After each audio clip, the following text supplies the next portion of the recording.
Tales Podcast is a part of the Connected Podcast Network. Chef. Yes, Glio. Don't you love how we get to share our stories and recipes? Yes, I enjoy it greatly. Do you know what makes it possible for everyone to hear us? Yes, Glio. Our voices, obviously. True, but it's also Anchor, a hosting platform that distributes the podcast to places like Spotify, Apple Podcasts, and others. Oh, yes. And isn't everything needed to make a podcast in one place? That's correct. And the best thing of all, Chef, it's free. Free, you say? Free. And all I had to do is download the Anchor app or go to anchor.fm to get started.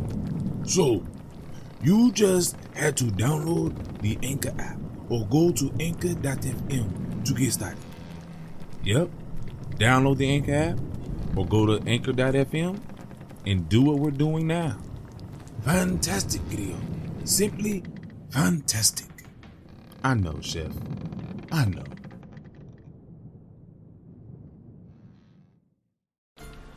Ahoy, my friend, and welcome aboard the AfroTales Podcast, a ship that will carry us from location to location, exploring the tales that grew from the African diaspora in the Americas and the Caribbean. I am Amon Mazinga, your teller of yarns. As we head out, a particular yarn for each location will be spun. Come, sit with me, and enjoy this journey. How Nehemiah got free. In slavery time, there was smart slaves, and they did most what they wanted to by just using their wits. Hanging around the big house, they kept the slave owners laughing. They had to bow and scrape some, but they often was able to draw the least hard task. Nehemiah was one who believed that if he must be a slave, he'd be a smart. No one who calling himself master of Nehemiah had ever been able to make him work hard for nothing. Nehemiah would always have a funny lie to tell, or he made some laughing remark whenever the so-called master had a question or a scolding. Nehemiah was always being moved from one plantation to another. For as soon as the slave owner realized Nehemiah was outwitting him, he sold Nehemiah as quick as he could to another slaveholder. One day, the man known as the most cruel slave owner in that part of the state heard about Nehemiah. "Oh, I bet I can make that slave do what I tell him to," the slave owner said. And he went to Nehemiah's owner and bargained for him. Nehemiah's new slave owner was Mr. Watt, and he told Nehemiah, "I've bought you now, boy. Now tomorrow you gonna work for me over there at my plantation, and you gonna pick 400 pounds of cotton a day." "Well, yes, sir, master," Nehemiah says. "That's all right, for as it goes. But if I can make you laugh, won't you let me off tomorrow?" "Well," said Wharton, who had never been known to laugh, "if you make me laugh, I won't only let you off tomorrow, but I'll give you your freedom right then and there, boy." "Well, I declare, master, you show a good-looking man," says Nehemiah. "I'm sorry I can't say the same about you, boy," answered the slave owner. "Oh, yes, you could," says Nehemiah, laughing. "You could if you told as big a lie as I just did." Wharton threw his head back, laughing. "Ha! Ha!" It was Longbellow, and he had laughed before he thought. But true is true, and the facts are facts, and Nehemiah got his freedom. The end.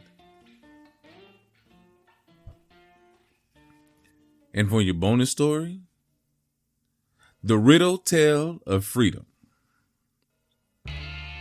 Now there it is. Long time ago, there was a slave and a slave owner. They got along. They liked to joke back and forth sometimes.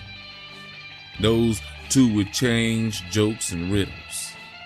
The slave man say, "Master, you give me a riddle today, and I figured it out. Now, tomorrow, I give you one." "All right," says the slave owner. "You bring me one tomorrow. And if you can't figure it out, you give me my freedom in the morning too."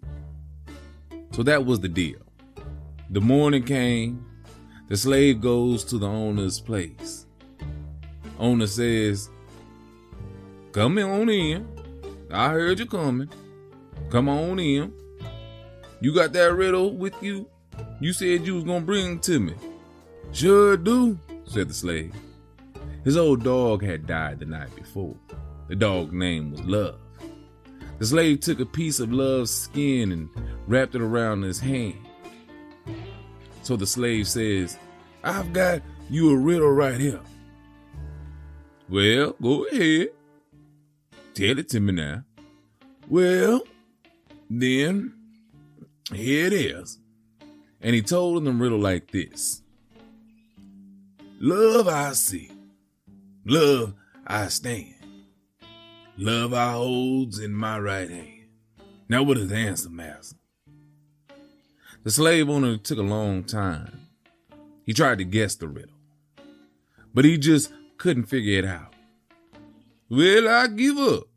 So I have to give you your freedom because I said I would if I couldn't guess. But first, tell me what the answer is." "Well, here it is.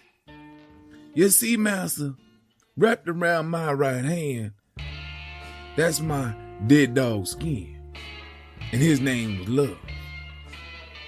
Well, I was standing right here with him, and I had it in my hand, just seeing it. So that's why I tell you the riddle. Love I see, love I stand, love I hold in my right hand." That's how the riddle gave this slave his freedom. The end.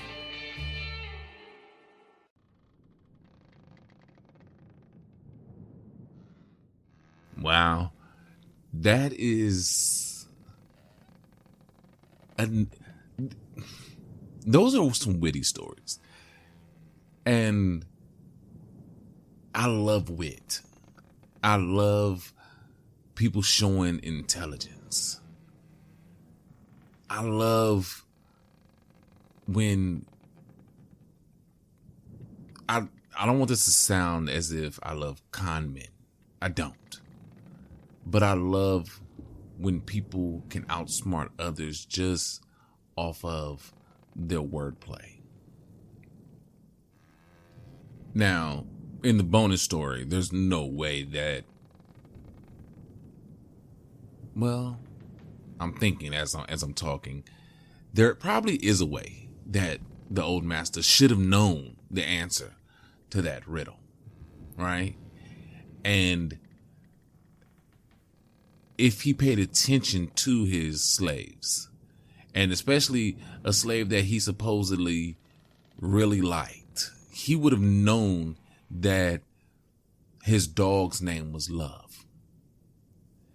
And in riddles, you have to try to, pay attention to what is being said and what is not being said, right? There's a lot of nuance in riddles. So he really should have been able to know what the story was, what the answer was.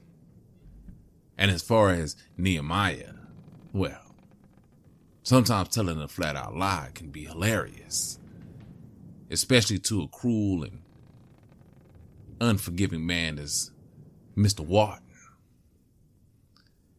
And I like that.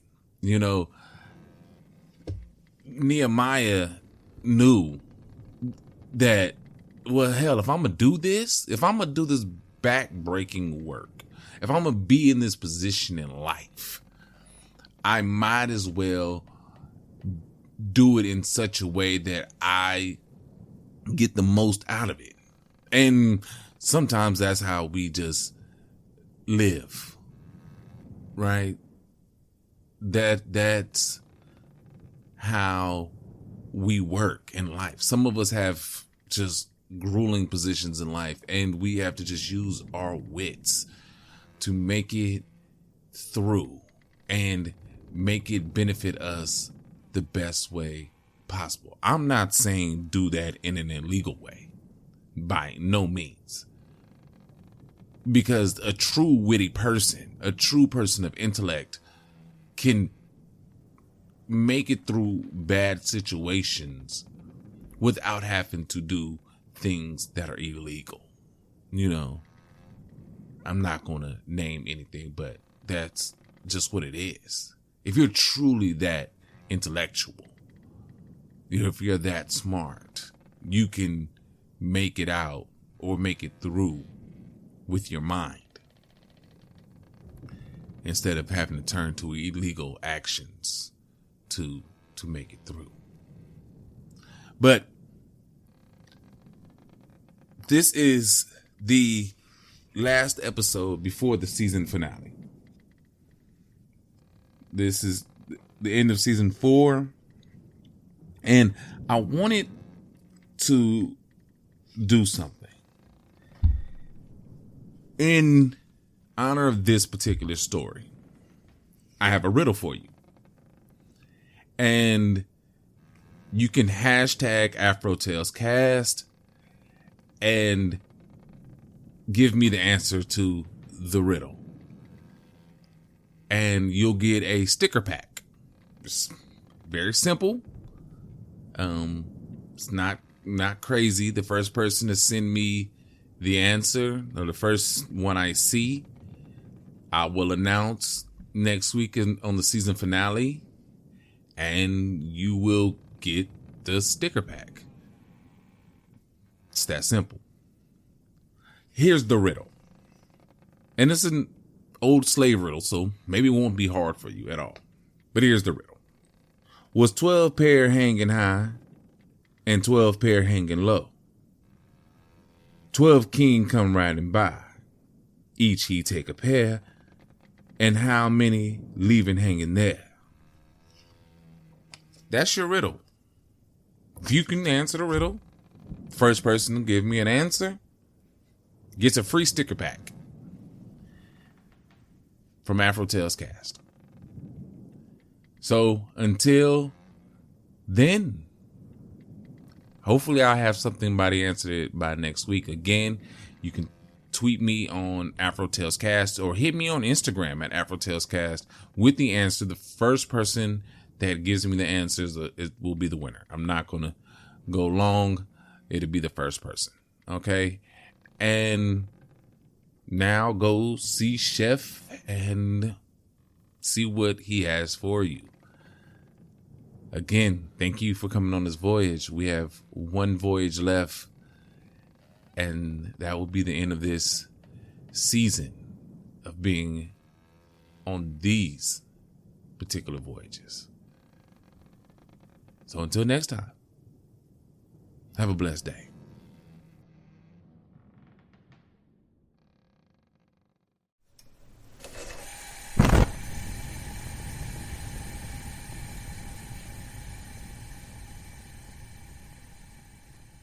Welcome, my friends, to the Galley. I am your chef, and today we will be creating a wonderful meal inspired by the story that you have just heard. We will be having salmon croquettes. Delicious, isn't it? Well, what will you need to create this dish? 1 can of pink salmon, or 1 pound cooked salmon. 1/4 cup of finely minced celery, 1/2 cup of finely minced onions, 2 large eggs, 1 teaspoon of fresh lemon juice, 1 teaspoon of salt or to taste, half teaspoon of black pepper or to taste, quarter teaspoon of cayenne pepper, optional, 1.5 cups of fine dried breadcrumbs, preferably homemade or cracker crumbs, flour for your hands, oil for your pan frying. Now, how will we put this together? Easy. In a medium bowl, break up the salmon. If using canned, mix with a fork until the bones and skin are well blended. Stir in the celery, onion, lemon juice, salt, black pepper, cayenne if using, the eggs and crumbs. With a quarter cup, measure and lightly floured hands, scoop the salmon mixture, then shape into 8 flat discs. If you are making bite-sized hors d'oeuvres, scoop 2 tablespoons of mixture and shape into 16 discs. Alright? Now, you will pour half an inch of oil into a large skillet and heat to 350 degrees Fahrenheit over a medium-high heat. You can use a thermometer or flick a little bit of breadcrumbs. If they sizzle almost immediately but do not burn, the oil is ready for you. Adjust the heat to maintain this temperature. Working in batches. Do not overcrowd the pan, please. Fry the croquettes until golden brown. Turn over once, about 3 minutes on each side. Less, of course, if you make the smaller ones. Use a fork and spatula to help make turning easier and to prevent them from breaking. Drain on a paper towel. Serve hot if you so choose. And that is it, my friend. You have made another wonderful dish. Now, go do what you do. Let me know how they come out. And until I have another recipe for you, remember the story you have just heard. And as always, enjoy.